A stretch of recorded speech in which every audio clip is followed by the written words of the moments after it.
It's not a walkthrough, playthrough, review, anything like that. It's just me playing the game badly so you can see what it looks like. This is Pinball for the Dragon 32 published by Microdeal. I'm not entirely sure who it's programmed by, but it's sure to be someone who did it for the Coco. This is sure to be just a conversion of a Coco game. Let's go for any colour other than this god-awful green, so we'll try buff. What's that going to look like?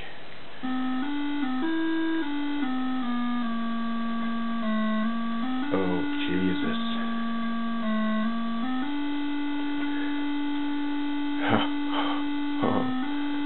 Please do something. So, here we go. Pinball. I think I've just introduced this. Bodgy editing, really, because I had to answer the phone just as I was about to start the game. So, yes, I've lost a couple of balls here already. That sounds very dodgy. I should probably see a doctor about that. Pinball, Dragon 32. Probably a direct Coco conversion. I'm not sure if I've seen this on Marlin Lee's page or not on his Coco videos. It looks familiar. Curiously, unlike most other pinball games I've played, you only have one controller for your flippers. You can't control them independently at all. It's like all or nothing, which is not disastrous, just unusual. I played a pinball game on the Coco quite some time ago that I didn't like, but I'm finding this better. There is more to it. Oh God, I at least understand this anyway. Graphically it's pretty rough. You will expect that from this Dragon though, because as you can tell the video output is not great and I am having to do it on a cathode ray tube. There is a lot of fuzziness on the video from the Dragon, and it actually isn't from dodgy RF output.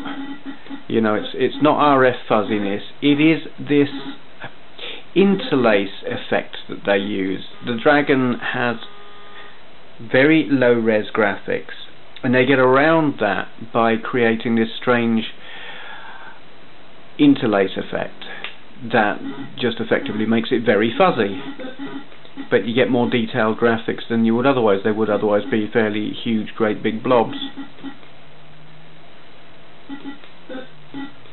I don't know if the Coco, I think the Coco does the same thing, but I could be wrong.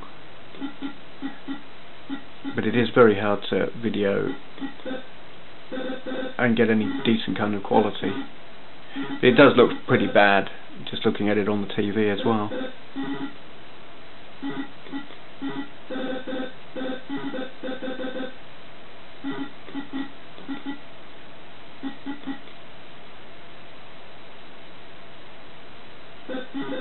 Physics on this aren't too bad. It's certainly got more interesting physics than that Electron pinball game I played. Sorry about that, dodgy editing. I was trying to get some colour into this image and I'm failing dismally. I'll have one last go. I don't know how many balls I've got here. That sounds dodgy, doesn't it?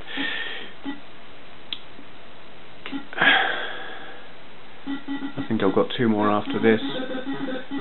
I'm not going to use them all. It's just not that exciting. The colour on this, you can't see the right colours. This has got some nice blues and purples and stuff, and it's all coming out kind of green and grey and stuff. And that is because of the way I'm videoing it. I have the brightness on the TV turned down really low, so that I can turn the brightness on the camera up. And it's just the best way of getting rid of as much of the flicker as I can from the cathode ray tube. It doesn't work completely, but if I was to do it using normal exposure on the camera, it would be unwatchable. So that's always going to be a problem with videoing this computer. because I can't get it to run on the LCD.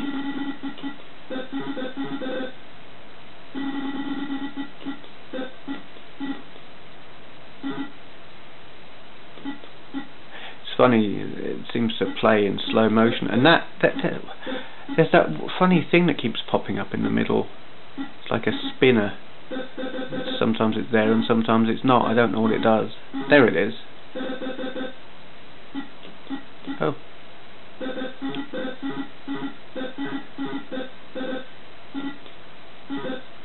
I think I might be in two-player mode here or something. I don't really know what's going on. Yes, I must be. I've now got 3 balls compared to 2, unless I've got an extra ball or something. I don't know. I don't really care. Yeah. That will do. Because it's kind of repetitive. That is... I'm looking to see if I can find out who programmed it. This program is copyright to Microdeal Cornwall and Antico, and is sold blah blah blah. So I'm guessing it was made by Antico, probably for the Coco in America, and then licensed and imported by Microdeal in Cornwall. That is my guess. I could be entirely wrong, because that certainly isn't unusual. There you go. Thank you for watching. This and videos of other retro games in my collection and a video of my console and computer collection can be found on my YouTube channel, along with a link to my website retrogamingcollector.com, so take a look at that if you've got nothing better to do. Thank you for watching.